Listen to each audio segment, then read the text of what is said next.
It's a clinical study. It's a small pilot study that we have done. This is the second pilot study in the series of evaluating this particular procedure for ICSI. So today when we do ICSI, what options do we have other than the commercial products that are available in the market? So here we are going to discuss the work of Dean Martin and how we have enhanced it.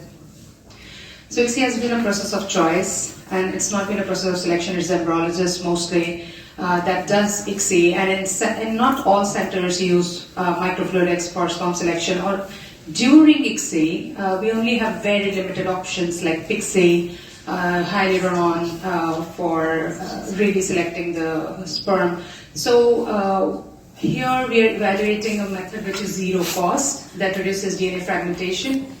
And as we know, DNA fragmentation is now a strong predictor of outcomes. And we have multiple selection devices in the market. Today, every add-on increases the cost of treatment, and I come from India, and India is an extremely value-sensitive market. I wouldn't say cost-sensitive, it's value-sensitive. In terms of every patient pays their own cost, we have no coverage. And every time we talk to the patient, we have to explain every new add-on that we are giving to them. And in many times, centers are charging patients for the same. And no sperm selection has really been proven in our cities to be superior to the other. So we still have scope, and we still should think about cost-effective approaches for improving outcomes, in spite of having other methods in the market. None have been shown superior as of yet to DGC or SWIM-UP in Cochrane reviews. So the jury is out on that one. So what's our reference research work? So PRED has not been developed by us. It was developed by Dean Martin and group in 2017, Sao Paulo, Brazil. It's a fantastic work. I encourage all of you to read it once. The mean reduction that they saw in DFI was from 28% to down to 0.89%, plus minus 1% in this approach, which is excellent reduction. If all of you are working clinically, that's excellent reduction of DFI. And we wanted to be the people who evaluate what is the efficacy and efficiency, because this was not being used on clinical patients. So we first did some research in terms of whether it really reduces DNA fragmentation, and we used sperm DNA fragmentation assay. This is all unpublished, this is not part of this study, and it was consistently below 2%. So what was the reason? So positive rheotaxis, what is it? It works on biomimetics. That is actually the method by which the spermatozoa is going to make its way through the cervical canal, through the entire uterus in the fallopian tube. That's how it works. So here we are using biomimetics. We are not using any membrane filtration, which is in the market right now. It does not need any centrifugation or centrifugal force as a single circular microfluidic devices. You can directly load the neat sample. You do not need to do any sort of pre-preparation for this. And as we know, shear forces disrupt sperm membrane. Centrifugation should be out by now. We are still living in the stone ages when it comes to sperm separation criteria, and this needs to change. All right, so I've mentioned this. All right, it's a very simple procedure. It's already shown in literature. Basically, this is the way they make the dish. And eventually the dish comes out to be, there's a PVP drop that is under, it has a manual pump that you have created by creating the manual microfluidic dish within the ICSI dish. And it's from the PVP drop that you eventually collect the spermatozoa. You can take pictures because this is already in literature. You can go and you can see the original, the original research if you want to learn more. You can do it yourself. So our previous research work, we had presented in 2021. It's unpublished because it's also a pilot study. So these were couples with one fertile cycle with poor embryonic development, and we included them doing just PRED ICSI in the next group. And they had excellent blastocyst rates. So for the first cycle, These were the patients that had either complete embryonic failure or very low blastulation rate.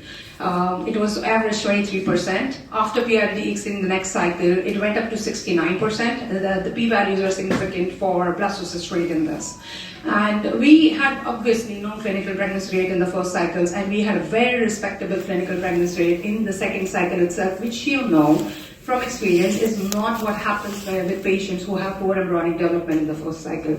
Without any so if everything in your laboratory is going well, your KPIs are excellent, and you have these individual patients that are failing, normally they repeat their failure in the next cycle. Our current research study was a prospective 2-arm pilot study where we evaluated this technique for poor ovarian reserve or low prognosis patients that were Bologna criteria 4, because we had seen some anecdotal data that it was working for patients that had less than 6 oocytes.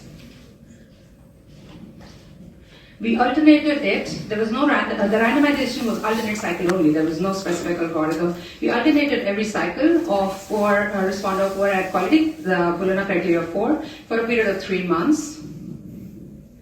These were the patient characteristics. The p-values weren't very significantly different for parameters like age, attempt number, AMH, semen parameters of concentration, motility, DFI. Mostly high DFI patients were selected because we normally this was the group that would have benefited more.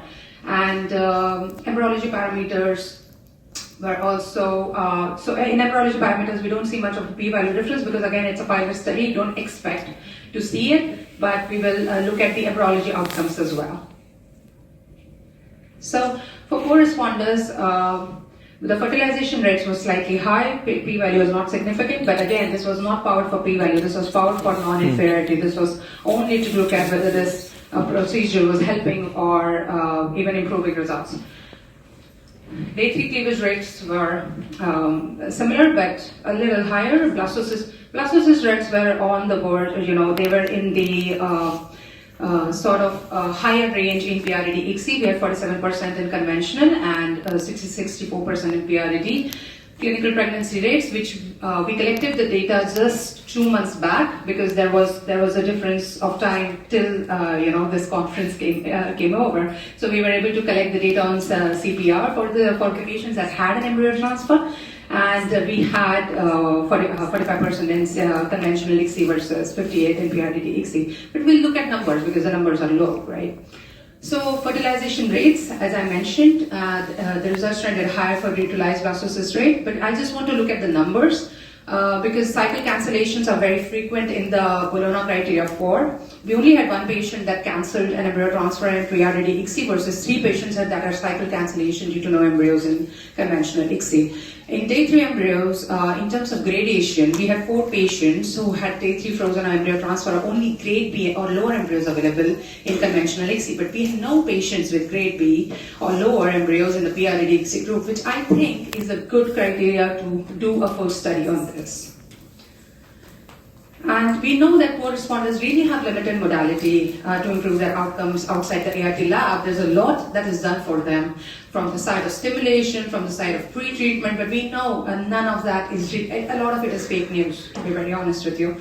And some of it works, some of it just doesn't work for some patients. And the inherent capacity of these ova, because of age, because of other factors, is already compromised. So if we maybe add a sperm selection method that doesn't actually need any cost, this is zero cost, mind you, then why not? I mean, if you're allowing more oocytes to progress to blastocysts, I think it's worth a shot.